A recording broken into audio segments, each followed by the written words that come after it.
Hello everyone আসসালামু আলাইকুম। আজকে একটা ছোট্ট ব্লগ শেয়ার করব শীতকালীন বাজার নিয়ে। আসলে শীতকালে বাজার করে এত শান্তি মানে সবকিছু একদম রিজনেবল প্রাইসে পাওয়া যায়। আর সবকিছু একদম ফ্রেশ টাটকা, টাটকা। তো আজকের বাজারে ছিল ডিম, কুমড়ো বড়ি, কচুরলতি, তারপরে ছিল ফুলকপি, গাজর, পেঁয়াজ, মরিচ, আলু, তারপরে এই সিডওয়ালা সিমগুলো ছিল। এই সিমগুলো কিন্তু অনেক পছন্দ আমার। তারপরে ছিল বেগুনি কালার বেগুনগুলা। মানে একটা পাওয়া যায় সবুজ কালার বেগুন। তো ওই বেগুনের চেয়ে আমার এই বেগুনটা বেশি পছন্দ।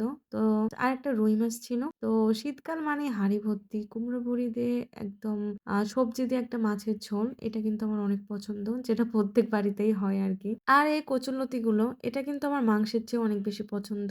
এটা মানে কি বলবো? একপাশে যদি মাংসের তরকারি থাকে আরেক পাশে কচুরলতির তরকারিটা থাকে তো আমি আগে কচুরলতির তরকারিটাই নেব। এত পছন্দ আমার। এজন্য কিন্তু মানুষের শীতকাল এত বেশি পছন্দ। কারণ শীতকালে সবকিছু একদম ফ্রেশ পাওয়া যায় আর খেয়ে অনেক শান্তি পাওয়া যায়। তো যাই হোক আজকের ভিডিওটা কিন্তু এই পর্যন্তই। সবাই অনেক ভালো থাকবেন, সুস্থ থাকবেন। আল্লাহ হাফেজ।